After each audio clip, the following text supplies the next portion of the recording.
Guys, let's move on and finish this up because the next team I want to talk about is a perplexing one. I'm talking about the Kolkata Knight Riders. What's happening there, lads? Because you look at what they have in terms of their purse, just a 7 crores and change. And then they have 11 available slots. They just have 14 members in their squad right now. So they'll do a lot of buying. I don't know how they will do a lot of buying because they don't have any money. Dan, if you had to kind of be at the auction table for Kolkata, what's the first advice you're telling them and discussing with all of these people? And mind you, there's a new coach as well, Chandrakant Pandit, so maybe he'll want to have a different impression than McCallum.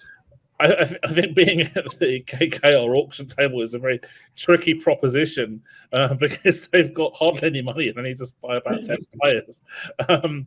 So I think, from memory serves me rightly, they went quite hard to start with in the last auction as well, and kind of left themselves having to pick quite a lot of. One of my friends refers to them as guys who just stay on the bus. But that's a bit harsh or not. But you know what I mean, like a squad fillers, if you like. I think one thing that they had a massive problem with last year was the wicket-keeping slot. So Sheldon Jackson started, I think, and I had pretty low expectations with him, given the fact that he's not really been a prolific hitter at lower levels, and obviously he's now at a veteran age. And then they tried the other domestic keeper. I can't remember the name, but is it Indrajith? Yeah. And again, there was no suggestion of a upside from a domestic perspective. And then they tried Sam Billings and using the overseas slot as well. And none of the combos seem to really work well for them. Obviously, I think Billings is a far superior player to the other two, but then you're obviously compromising in other areas by using an overseas slot as a wicketkeeper. And ultimately, they're going to have a similar thing this year, whereas at the moment, Gurbaz, who they've traded in pretty astutely, as their only keeper right now. So are they going to go for a domestic keeper auction? Seems pretty likely. Does that like a KS Barat or someone like that, or as a Rudin? I don't know, but that's one area. Pace wise, they seem reasonably well covered with Shardul Thakur coming in as well. Although I'm not his biggest fan. I think that he's overpriced at this level.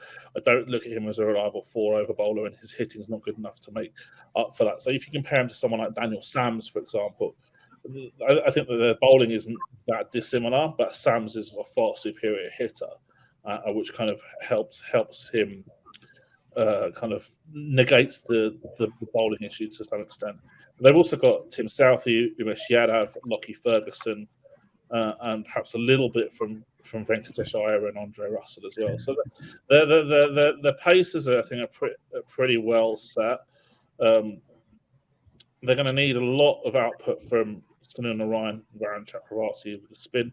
But similar to what Somesh said about CSK, it's almost a team now that you look at, you can kind of like construct an 11 out of it at least. With 3 substitutes. Yeah, and you have Anukul Roy as a specialist, like subfielder or something like that.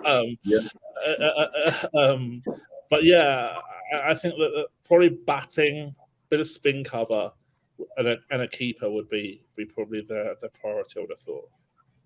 Yeah, KKR had so many problems, Som. Like, you talk about how they changed openers, like literally every game they chopped and changed. I think Rahane, Finch, Venkatesh, the names go on. Is there a problem with the 4 overseas, even though they're great 4 overseas, Russell, Narayan, potentially Gurbaz now that there's in, and whoever fits in, maybe Lockie Ferguson? Or is it the Indian contingent that we look at it and be like, Varun Chakravarti's not firing, Venkatesh Iyer had a season to forget, Shreyas Iyer really didn't take the captaincy reins like everyone expected him to, and then other players. What is their biggest problem, even though we can kind of construct 11 like Dan said? So number one, who is hitting pace in their 11? I mean, I hardly see a player who's a hitter of pace there. Almost all of them like to play spin, and most of them just like to play the spin that moves in one direction.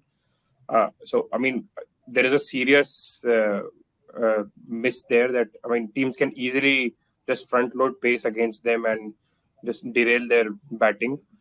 There is a over reliant on Andre Russell, the finisher, and Andre Russell, the death bowler as well, because almost all of their bowlers, Umesh Yadav, Tim Saudi, even Shardul Thakur, they are not death bowlers. So when it comes to death bowling, they're almost reliant on Andre Russell, and yet yet knowing that how important Andre Russell is, they tend to always have him field in the positions where he'll have to dive over the ropes or do something like that. I mean, if I'm in the KKR management, Andre Russell is not moving from short third man ever.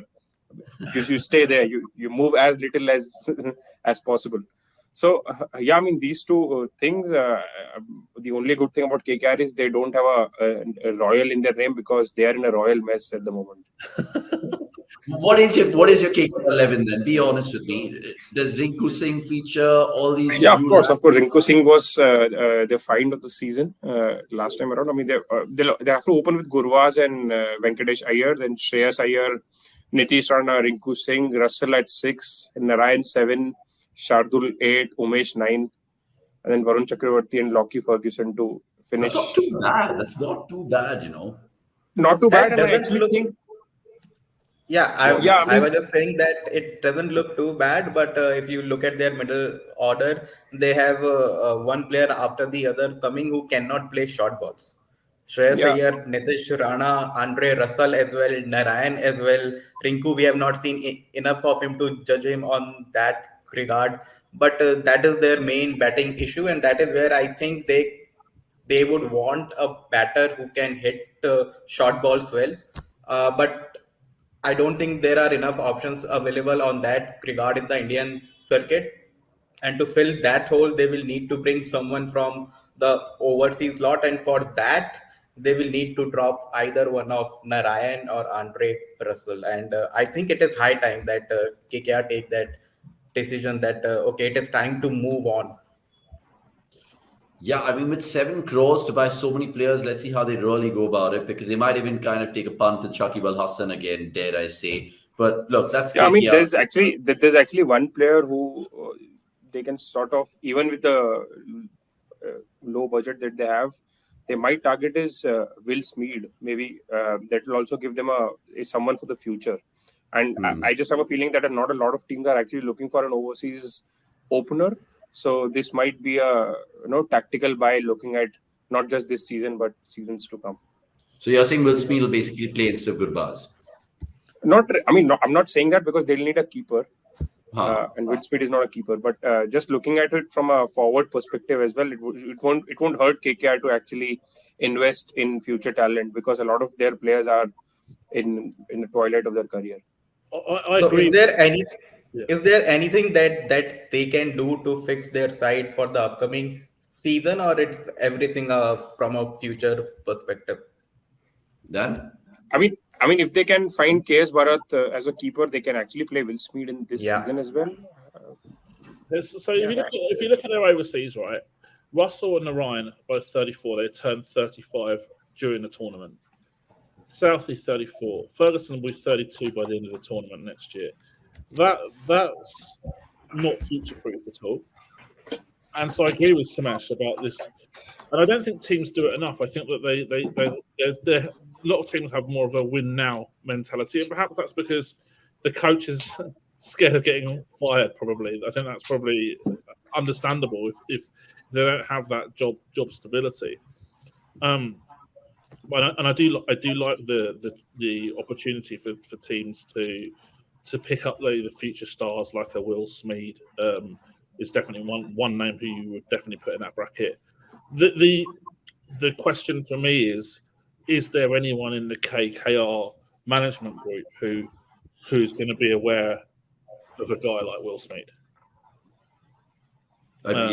Honestly, if they do see that and they actually kind of get him at a cheap buy, great on them. And if they are still on speaking terms with Owen Morgan, maybe yes.